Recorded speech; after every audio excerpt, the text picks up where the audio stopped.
Saya Brigadir Jenderal TNI Sugiono atas nama Angkatan Darat mewakili dari pimpinan pada siang hari ini mengucapkan terima kasih yang sebesar-besarnya kepada penyelenggara khususnya atas terselenggaranya kegiatan ini dan pelibatannya TNI AD khususnya dalam kegiatan turut serta mencerdaskan kehidupan bangsa.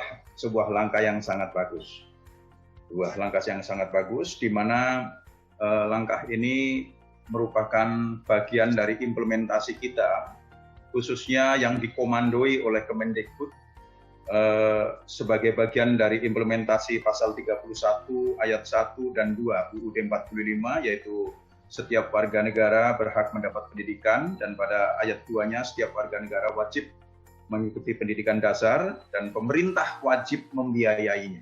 Baik Bapak Ibu sekalian peserta seminar, bahwa pada siang hari ini saya akan menyampaikan sebuah topik terkait dengan kebijakan Tentara Nasional Indonesia Angkatan Darat TNI AD dalam upaya turut serta mencerdaskan kehidupan bangsa, khususnya entry point-nya khususnya adalah di daerah perbatasan.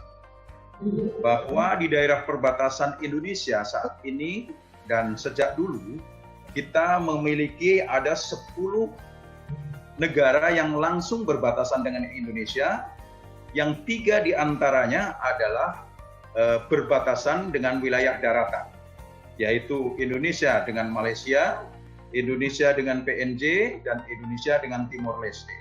Barangkali pada momen ini yang paling tepat untuk kita sampaikan dalam terkait dengan kebijakan TNI AD untuk mencerdaskan kehidupan bangsa khususnya di daerah perbatasan adalah di 3 wilayah ini yang memang berbatasan langsung dengan wilayah darat. Saya sebelum menyampaikan materi yang akan saya sampaikan terlebih dahulu, saya izinkan untuk Bu Rohmi bisa diputarkan sedikit tentang ilustrasi sejauh mana bahwa TNI AD beberapa waktu yang lalu telah melakukan beberapa kegiatan yang saya sebutkan tadi. Silakan Bu Rohmi, mungkin bisa dimunculkan, diklik, lanjut.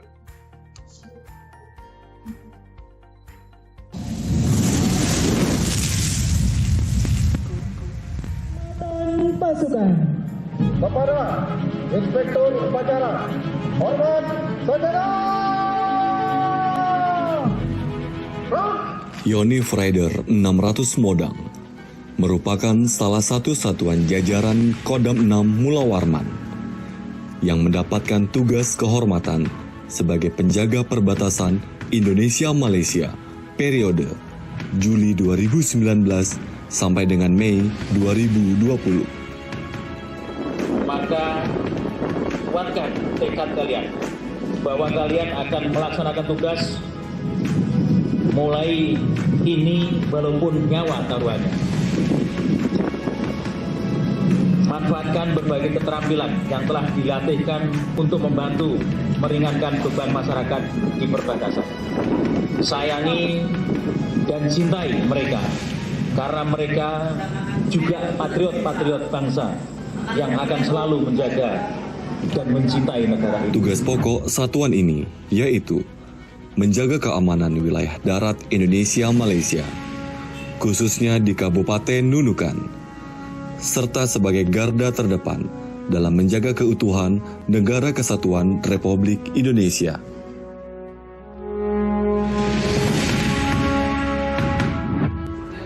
Dalam melaksanakan tugas operasi pengamanan perbatasan, sebelum berangkat, kami dibekali dengan kegiatan bimbingan teknis oleh Kementerian Pendidikan dan Kebudayaan Republik Indonesia. Materi yang diberikan antara lain pembinaan karakter, bela negara, baca tulis hitung, kecakapan hidup, dan kepanduan.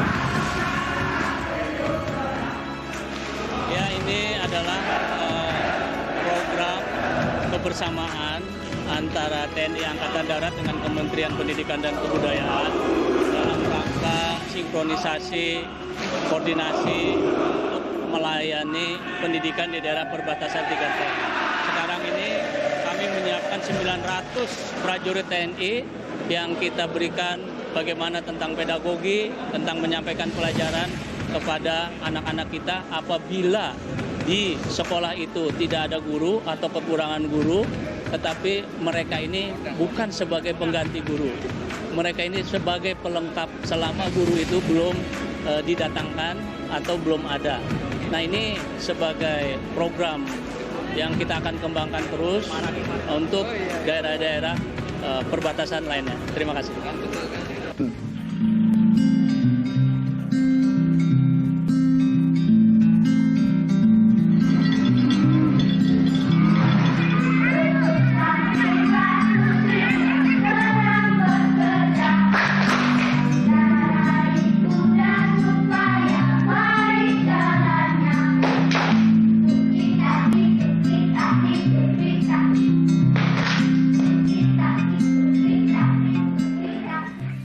Adapun tugas lainnya yang menjadi tanggung jawab satuan ini, di antaranya meningkatkan rasa cinta tanah air yang dikemas dalam metode belajar mengajar di sekolah dasar. Selain kegiatan tugas pokok kami, ada tugas tambahan dari negara, yaitu membangun dan menjalin kerjasama dengan masyarakat, atau yang kami bilang biasanya dengan Satgas Ter atau tugas teritorial. Jadi kami berbaur dengan masyarakat, membangun dan membina masyarakat terhadap kendala-kendala yang dilalui. Contohnya seperti saat ini kami sedang membantu masyarakat di bidang pendidikan. Jadi ada beberapa orang anggota yang setiap hari. Baik, rekan-rekan peserta seminar sekalian, itulah salah satu cuplikan bagaimana contohnya bagaimana keseriusan TNI dalam mengemban amanah, yaitu untuk menjaga kedaulatan NKRI ini, yang salah satunya melalui belajar mengajar, membantu belajar mengajar di daerah pedalaman atau di daerah perbatasan, khususnya kepada para anak-anak siswa sekolah dasar di daerah perbatasan. Ya, itu bagian dari cuplikan. Sebelumnya saya akan memperkenalkan diri, nama saya Sugiono, Brigadir Jenderal TNI, saya jabatannya adalah Wakil Asisten Teritorial Kepala Staf Angkatan Darat. Lanjut Bu. Beberapa riwayat hidup termasuk pendidikan saya mungkin saya kira tidak terlalu menonjol dalam hal ini, tidak terlalu asing. Untuk urusan ukuran militer saya kira sama, saya lulus Akademi Militer tahun 89 dan terakhir sampai dengan pendidikan Lemhanas pada 2019. Kemudian beberapa pendidikan saya lebih banyak di satuan tempur memang, dan ada satu tugas juga saya pernah belajar di Australia, Defense Intelligence Research and Analysis Force pada tahun 2004, dan saya kira normatif ini untuk ukuran militer. Dan beberapa prestasi yang mungkin sedikit saya sebutkan di sini, pernah juga saya menjabat sebagai tim analis perjanjian perdamaian di Helsinki dan lainnya. Kemudian lanjut, penugasan di dalam negeri, ada beberapa penugasan dan sebagian besar adalah penugasan saya adalah di perbatasan. Baik itu di Timur Timur, di Irian atau di Papua, di Ambon, kecuali di Ambon ini, maupun termasuk di Kalimantan dan di Aceh. Nah, ini tanda jasa, saya kira normatif juga. Saya pernah belajar atau pernah kegiatan tugas di luar negeri beberapa kali, antara lain di Singapura, Malaysia, India, dan Australia, termasuk Jepang di situ. Nah, Bapak, Ibu, dan peserta seminar sekalian, bahwa sambutan baik Angkatan Darat, lanjut, sambutan baik Angkatan Darat saat ini terhadap program yang diberikan atau yang dilakukan oleh Kemendikbud, khususnya di Direktorat Jenderal Guru dan Pendidikan, Tenaga Pendidikan, itu sudah sangat baik. Karena apa? Saya sedikit akan bercerita bagaimana saat ini kondisi kita berada di posisi yang mana, di mana kita sudah tahu semua bahwa posisi saat ini kita berada adalah sudah pada di zaman atau di era industri 4.0. 4.0 ini seluruhnya kegiatan, seluruh aktivitas, seluruh hal-hal yang terkait dengan transaksi dan sebagainya sudah terkait dengan hal-hal yang bersifat teknologi otomatisasi dan teknologi cyber. Nah, kalau saya flashback ke belakang bahwa di era 1.0 di abad 18 itu kita masih berada dalam industri 1.0 ini, seperti contohnya pada penemuan mesin uang. saat itu bagaimana kereta digerakkan oleh batu bara dengan uapnya sehingga bisa berjalan, dan industri 2.0 di abad 20 sudah mulai penemuan tenaga listrik. Di era industri 2.0, abad ini menggantikan bahwa abad informasi ini menggantikan abad industri, dan saat ini yang tadi saya bilang adalah sudah masuk di era otomatisasi teknologi cyber. Nah, lanjut. Dari kondisi era industri 4.0 ini, fenomena yang mengkolaborasikan teknologi cyber dan teknologi otomatisasi ini sudah berada pada lingkungan era digital. Semua serba digital, semua serba di dunia maya. Bahkan banyak di antara kita saat ini, manusia Indonesia khususnya, penggunaan HP sudah 18 jam per hari menurut survei, yang mungkin ini tidak terlalu bisa dijadikan sebagai patokan. Tapi kurang lebih saat ini ketergantungan kita dengan handphone Android itu sudah sangat tinggi. Tenaga manusia sudah digantikan dengan robot. Game online, kemudian sosial media juga sudah sedemikian maraknya. Artinya apa?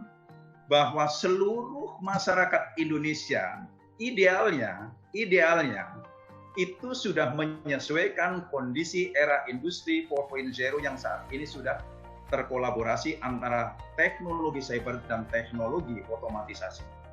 Lanjut, pertanyaannya, apakah kita sudah siap? Nah, ini pertanyaannya, apakah kita sudah siap?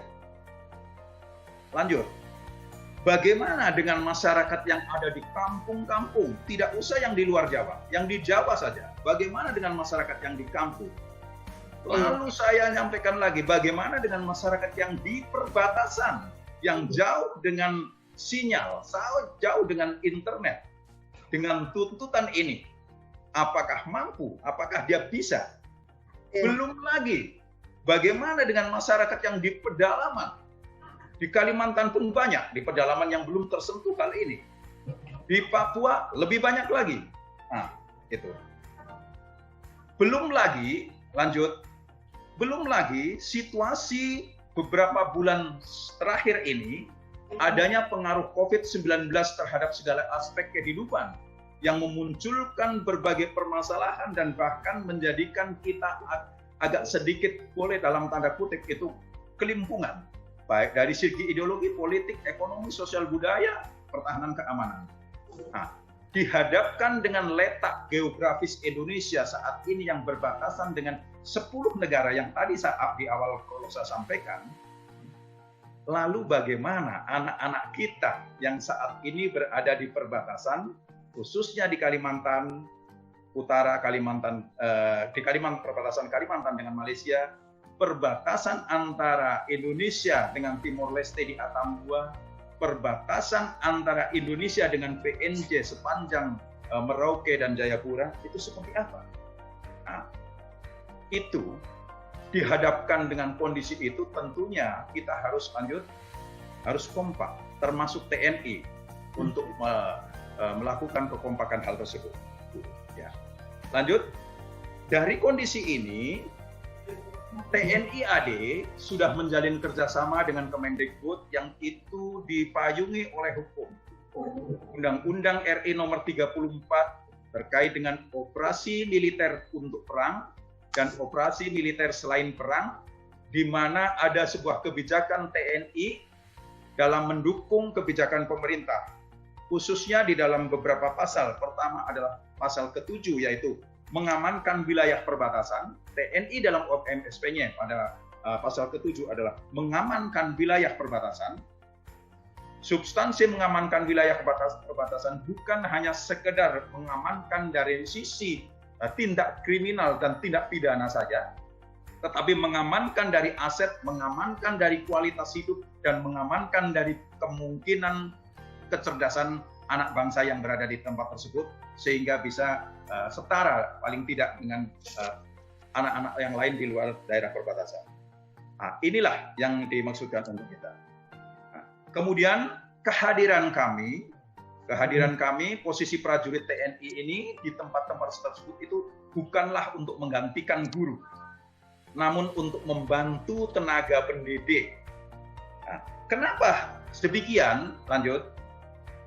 TNI sadar bahwa di perbatasan dan di pedalaman, mungkin Ibu sudah paham dan kami juga memahami itu semua pada peserta seminar juga, karena sadar bahwa guru kita, tenaga pendidik kita terbatas. Sekolah-sekolah kita di perbatasan dan di pedalaman juga terbatas. Beberapa wilayah, beberapa pemukiman yang dihuni oleh penduduk di daerah perbatasan juga sangat sulit dijangkau. Bukan saja hanya sulit dijangkau oleh transportasi darat, tetapi transportasi laut dan transportasi udara pun sangat sulit. Maka harus memerlukan kemampuan orang-orang yang bisa mampu menjangkau ke tempat tersebut, yang nanti akan saya sebutkan. Kemudian belum lagi karena TNI juga sadar di beberapa wilayah di perbatasan juga karena faktor keamanan. Kemudian piranti lunak yang sangat terbatas juga. Nah, itulah dan banyak lagi keterbatasan-keterbatasan lain untuk melakukan hal-hal yang kita inginkan tadi. Nah, lanjut. Di dalam hal ini, secara kebetulan, TNI dilatih untuk kondisi-kondisi emergensi yang tadi saya sebutkan.